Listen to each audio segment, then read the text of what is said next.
Special होची मोमो। तो fast time पे मोमो आमे बनाऊछु। तो एटा मैदा को गरम पानी रे चकुटिकिना पूरा रखा जाइए 15 ରୁ 20 मिनिट। तापरे आमे बंधा कोबी किछि अल्प नेइछु तार मसला पई आ कैप्सिकम सेटा एडिशनल आपण माने नै परिबे। आ एटा होची गाजर। तापरे आमे पेस्ट बनेया पे टमाटो सुखिला लंका ये होची पियाज अदा रसुण कंचा लंका। तो ये आम प्रोसेस केमती बनैबा आपण मन सहित देखौ चटनी पई।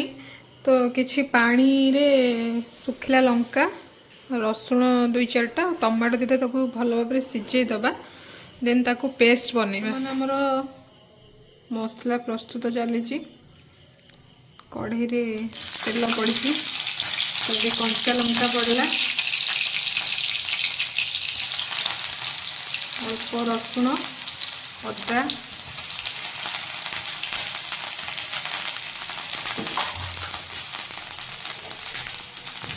तापर कोबी हेरिका पड़ो।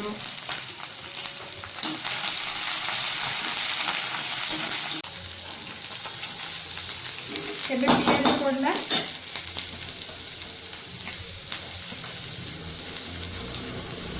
बर्तमान कोबी पड़ला कैप्सिकम गाजर सुंदर काटी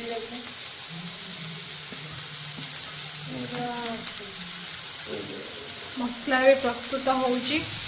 ताकू किछि समय 5 ରୁ 10 मिनट टिके सिझिबा को दबा। तापरे बाहर करदबा।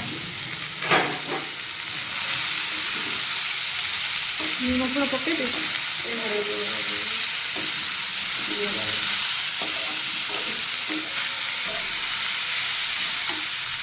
लुण पकेबे। तापरे ब्लैक पेपर पड़ो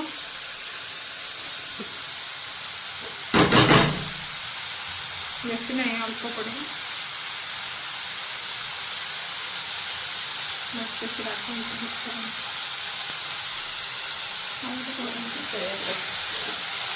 तापर आप सोया सॉस अल्प पकाइबे बेसी पकाइबे खटा। तो ये सोया सॉस अल्प पड़ुची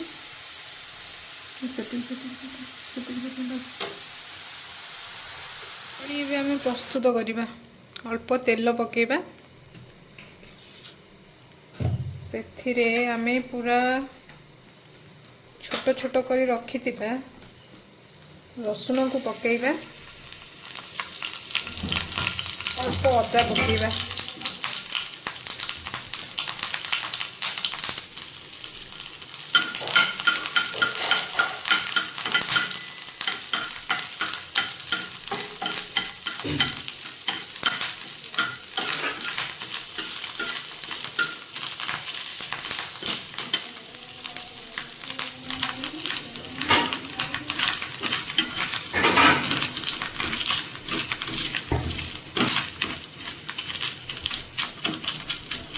तो किसी समय टिके हवा छाड़ा।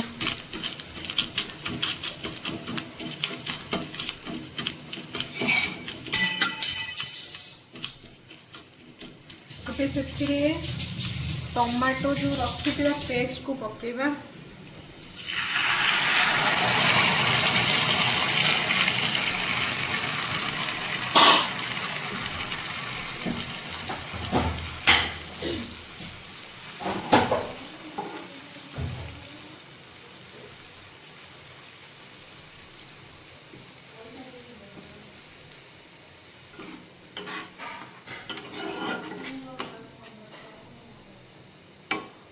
से स्वाद अनुसार लुण टिके लुण भी पकेबा टे ब्लैक पेपर पकेबा अल्प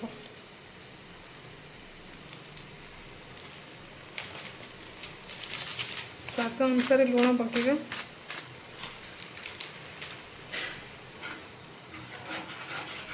आपण हिसाब रे क्वांटिटी देखिए आपण लुण पकेबे।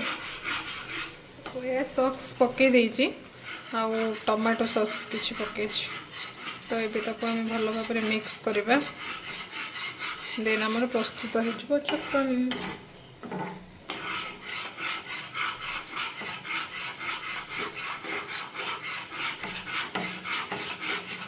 होममेड मोमो चटनी। अभी आमर चटनी पूरा प्रस्तुत हो जाइए। तो खाइला पर जना पड़ो केमती ହେଇଛି। प्रस्तुत चली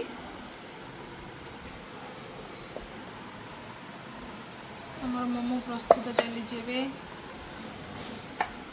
दीटा बना है सारा मोमो एबे हमर प्रस्तुत हो जाय जहाँ जेमती ହେଇଛି प्रस्तुत हो जाय एबे केमती कौन सेफ है आपण मैंने कहे।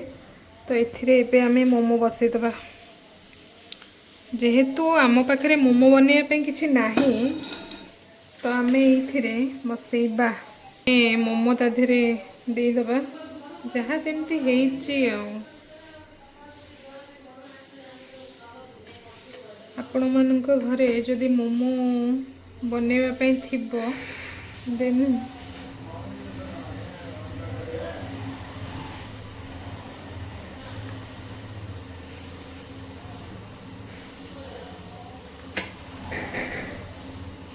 एबे मु देदेली देन आमे 5 रु 10 मिनिट छाड़िबा पे आमे आधेरे देई देइछनी 5 रु 10 मिनिट परे काढिला परे देखिबा केमती कोन पूरा प्रस्तुत हो जाइछि।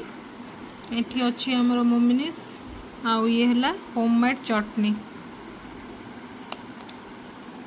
देखंतु केमती हेइछि मोर मोमो गोटे गोटे भांगी जाइछि जेहेतु फर्स्ट टाइम लाइफ रे ट्राई करिछि तो से टिके भांगी जाइछि। माने आजिर वीडियो देखिकी भल लागिथिबो आपण मानंकु ताहले लाइक शेयर सब्सक्राइब करिवे और थरे निज घरे ट्राई करिकी कहिबे केमती लागिला मोमो।